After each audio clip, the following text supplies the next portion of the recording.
Bonjour, bonjour amis TEFA. Là, nous sommes en train d'adopter une nouvelle manière d'analyser. C'est le concept du derrière le rideau. Parfois, nous accusons nos frères qui sont enseignants, parfois nous accusons les médecins, infirmiers, le corps soignant. Mais est-ce que derrière le rideau, nous avons analysé les choses?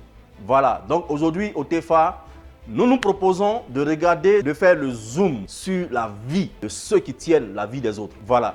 Et ce zoom-là que nous allons faire, c'est ce qu'on va appeler le derrière le rideau. Alors, lorsque nous nous rendons à l'hôpital, souvent on est mal accueilli, on se plaint, mais surtout, quand on arrive, qu'on nous dit il faut payer de l'argent avant qu'on accède au traitement, on se plaint. Quoi de plus normal? On se dit que les gens préfèrent l'argent avant nous. Et celui même qui est malade, qui est couché sur son lit, on lui dit on doit te faire un pansement rapide ou bien on doit te mettre un ballon rapide. Mais tant que l'argent ne vient pas, personne ne se bouge. Le médecin, il est assis, tant que l'argent ne vient pas, il ne viendra pas vers ton malade. Et nous, on s'en plaint. On dit, mais est-ce qu'il ne peut pas prendre ce médicament-là, venir donner, et puis on va sauver la vie du gars? Nous, on se plaint. Parfois, quand on paie un parent comme ça, souvent même, on a envie de boxer ces médecins, on a envie de les frapper, on a envie même de leur donner un coup de tête. On a envie même de leur arracher les dents, ou bien tout faire pour les tuer aussi.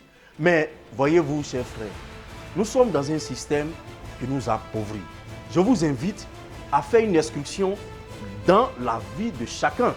Alors, quand moi je viens, je vois pour moi, je vois le malade. Et quand j'arrive, je veux qu'on soigne mon malade rapidement. Et quand on tarde à le soigner, et quand le médecin dit je ne touche pas tant que l'argent n'est pas là, ou bien le médicament n'est pas là, ou bien alors le malade qui est en train de mourir, l'infirmier il vient, il prescrit beaucoup de médicaments et puis il récupère ces médicaments pour aller vendre. Et on se plaint, on leur profère beaucoup de malédictions, Dieu va les tuer. Bon, chers frères, nous sommes des frères au TEFA. Alors, quand on accuse, il faut chercher à comprendre aussi l'autre. Alors, ça nous fait mal et c'est normal. Mais cherchons à comprendre la vie de ceux-là.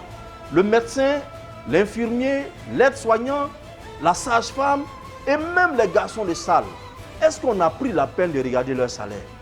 Est-ce qu'on a pris la peine d'observer leurs problèmes? C'est des gens parfois qui touchent moins de 200 000 francs par mois. Et ils doivent se rendre au service. Ils doivent être là. Non seulement pour 3 malades, logiquement, un médecin ne doit pas dépasser plus de 100 malades. Mais ici en Côte d'Ivoire, le médecin il a plus de 500 malades à lui seul parce que nous manquons de médecins.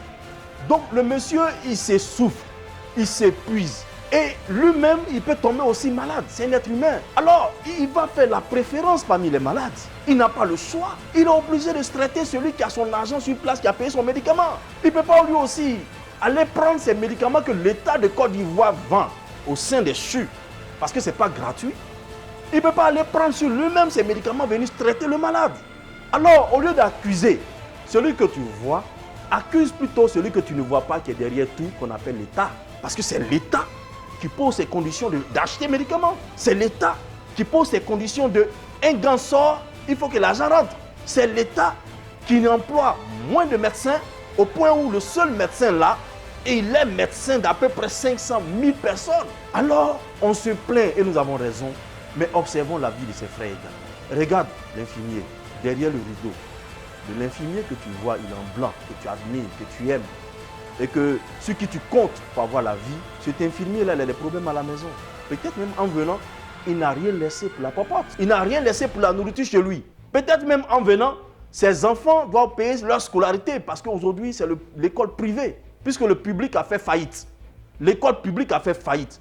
Et donc, c'est au privé que nous mettons nos enfants. Ce monsieur-là, peut-être même qu'il n'a même pas encore payé sa maison. Alors, quand il vient, il est submergé par ses problèmes et il finit par succomber par ce qu'on appelle la corruption. Voilà la réalité derrière le rideau de la vie de ceux que nous accusons tous les jours. Je ne suis pas en train de dire ça pour les justifier, mais je le dis parce que nous sommes des frères. Et quand on est frères, il ne suffit pas d'accuser. Cherche à comprendre pourquoi, les motivations de ces actions-là. Alors, chers frères, derrière le rideau, il y a la chaleur. Derrière ce rideau-là, des costumes blancs, d'habits blancs, de médecins, d'infirmiers, d'aides-soignants, derrière ça, il y a des problèmes. Alors, au lieu de les accuser, nous devons tous, unanimement, demander à l'État de Côte d'Ivoire de prendre ses dispositions. De prendre ses dispositions pour que nous ayons assez de médecins et que ceux-là soient bien rémunérés, mais qu'en plus, les médicaments d'urgence doivent être gratuits. Ça, c'est important si on veut sauver la vie des Ivoiriens. Alors, Voilà ce que je voulais dire au niveau du corps soignant. Alors, parlons également de l'école. Aujourd'hui, notre système éducatif, nous sommes avant-dernier. On est en train de crier. On accuse à gauche, à droite. On dit même que les instituteurs de maintenant n'ont pas le niveau. Oui, ça, nous le levons tous. Et ceux qui ont le niveau, ceux qui ont été recrutés correctement, qui ont envie de faire leur travail, c'est de ceux-là que je vais parler. Ces enseignants-là, qui depuis toujours ont rêvé être enseignants, depuis toujours ont fait de l'enseignement un sacerdoce, ont voulu donner le savoir, ont voulu partager le savoir, qui sont allés à la formation du CAFOP, en les cherchant à comprendre, pour mieux inculquer dans la tête des enfants, pour que ceux-là demain deviennent des hommes et des femmes dignes, des hommes et des femmes qui vont développer la Côte d'Ivoire. Ces enseignants-là, il faut les louer, il faut les respecter. Ils ne sont pas nombreux aujourd'hui, mais les quelques-uns qui sont là, il faut les féliciter. Ils souffrent. Rappelez-vous, au temps du feu Boigny, quand on affecte un enseignant, il y a maison à côté pour lui. Quand il arrive, il ne paye pas maison. Il ne paye pas maison. Mais aujourd'hui, toutes nos maisons en location sont au-delà de 50 000, 100 000. Mais quand l'instituteur quitte chez lui, pour un salaire d'environ 200, 280 000, ou bien au plus pour ceux qui ont duré, sinon aujourd'hui, c'est autour de 100 000. Il doit payer maison 75 000. Il lui reste combien? D'abord pour faire son transport pour venir. Il ne faut pas oublier que lui aussi, il a ses enfants. Il doit scolariser ses enfants.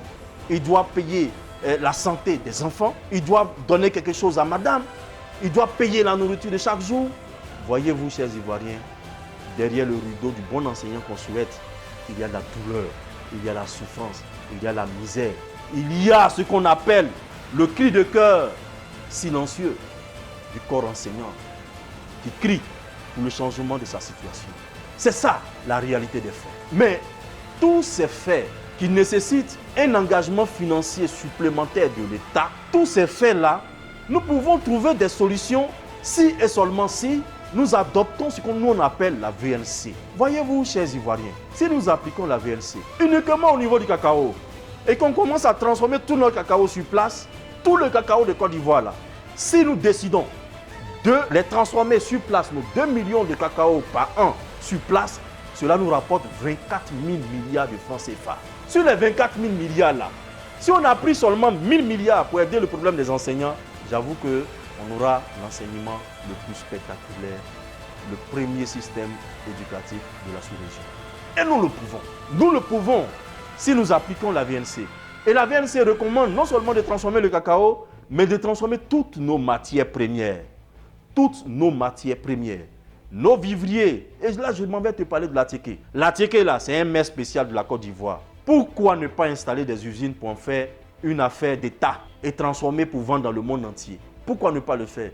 D'ailleurs, même nous avons fait un petit calcul. Si on le faisait, l'Atiké seul allait nous rapporter 21 000 milliards. Voilà. Ce que nous pouvons rapporter lorsque nous décidons de passer à l'adoption de ce que nous on appelle la VNC. Alors, l'appel que je vais lancer pour finir, c'est de dire aux cyberactivistes, nous nous trompons de route en nous mettant à célébrer ces politiciens. Nous nous trompons de route en nous mettant à lécher les bottes des politiciens. Parce que eux là, ils ne pensent pas à nous. Il faut poser les problèmes neutres, les problèmes objectifs. Nous devons nous battre pour ces problèmes patriotiques, des problèmes citoyens, des problèmes pour tous. Pour que mon quotidien, ton quotidien, notre quotidien change. C'est là le vrai combat. Je vous appelle à ça. Merci.